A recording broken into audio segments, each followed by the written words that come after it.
Transport nazoratidanmi, xavfsizlik bo'yicha reyektamiz. Neden mühendisler ki? G'alabadan, Urganchda tushyapsiz, to'g'rimi? Yo'l pulini oshirib bermadilar narx-navolar bo'yicha. Necha so'm olib boradilar haydovchi? 5000 so'm. Sizlardan singlim necha so'm yo'l puli? Hamma 5000 so'mmi? Borgandan keyin ko'p so'ramaymi? Yaxshi.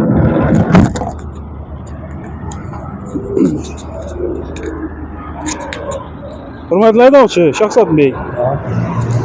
Pichofchangiz yo'q bugun, to'g'rimi? Hozir chiqdim. Hozir chiqdingiz. Litsenziyangiz ham yo'q-ku mana. Ha? Litsenziyangiz bu bekor bormi litsenziyangiz? Shu hukumatlar ko'pmi? Yaxshi hukumat berib qo'ygan, bizada baza bor. Kechirasiz, hurmatli haydovchi. Bazadan bekor bo'lgan. Buni eshitib xabarlaringiz bormidi bu bo'yicha? Mana bu kim xabar? Xabaringiz yo'qmi? Uyushma rahbaringiz hech narsa deb sizga ogohlantirmadimi bu bo'yicha? Indamadi. Yo'nalishdagi masalan 3-4 yil oldinda to'xtatganlar. Amerikada berdi. Hozir masalan liniyada necha mashina sifatida? 10 mashina. Shular masalan shu haydovchilar o'rtasida bekor bo'ldi litsenziyamizdan gaplar bo'lmadimi hech qanday aralaringizda bo'lmadi? Bu bekor bo'lgan ekan, hech turing mana. Litsenziyangiz yo'q hozirgi paytda sizga. Bu bo'yicha siz elektronik tartibda ma'muriy bayonnoma rasmiylashtiramiz. Ma'muriy javobgarlik to'g'risida 176-modda 3-chiqim bo'yicha.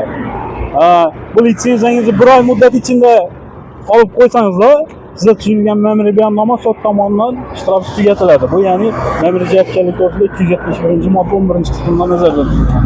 Tushuntirib bildimmi, hurmatli haydovchi? Bu bo'yicha bizlar e'tirozimiz bormi? E'tirozim bor. Bu nima o'zgarishlar bo'ldi? E'tirozimiz bo'ladigan bo'lsa, ma'muriy javobgarlik to'g'risida 294-modda siz huquqlaringiz. Bu bilan ogohlantiraman. E'tirozingiz bo'ladigan bo'lsa, yuqori turuvchi organlarga murojaat qilishga huquqlaringiz bor. Tushuntirib bildimmi?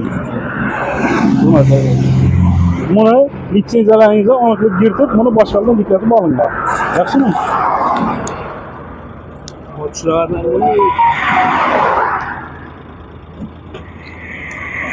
bir oy muddatdan kechiramiz.